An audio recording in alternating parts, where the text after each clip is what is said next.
October 1.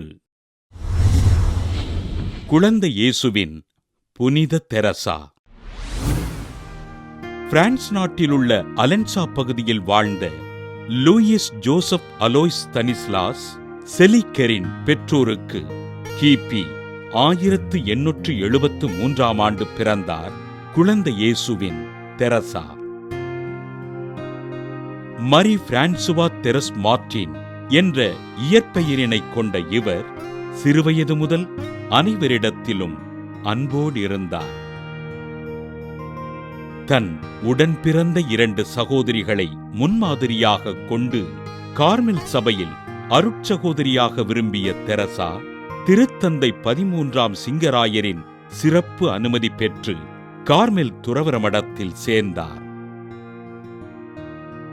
கிபி 1889ஆம் ஆண்டு September 8ஆம் நாள் தன் துறவற வார்த்தைப்பாட்டினை அளித்த தெரசா, கிறிஸ்துவே என் அன்பு, அவரே என் நிறைவாழ்வு என்று கூறி அனைவரிடத்திலும் அன்போடு இருந்தார். யாரேனும் மிகச் சிறியோராக இருந்தால் அவர் என்னிடம் வரட்டும் என்கிற ஆண்டவரின் வார்த்தையினை வாசித்த தெரசா தம்முடைய கடிதங்களில் மிகச் சின்னஞ்சிறு தெரஸ் என்று கையொப்பமிட்டார்.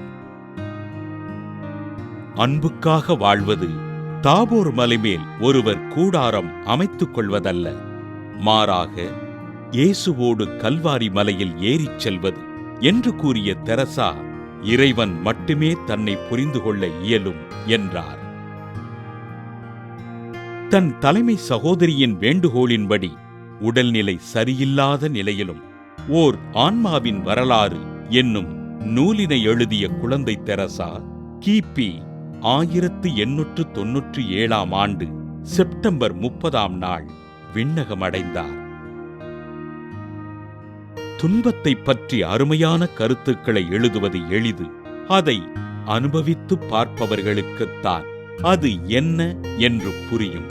துன்பப்படுகிற மக்களுக்காக ஜெபித்த குழந்தை இயேசுவின் தெரசாவினை திருத்தந்தை 11ஆம் பத்திநாதர் கிபி 1925ஆம் ஆண்டு மே 17ஆம் நாள் புனிதராக உயர்த்த திருத்தந்தை 2ஆம் ஜான் பால் 1997ஆம் ஆண்டு அக்டோபர் 19ஆம் நாள் அகில உலக திருச்சபையின் மறை வல்லுநராக அறிவித்தார்.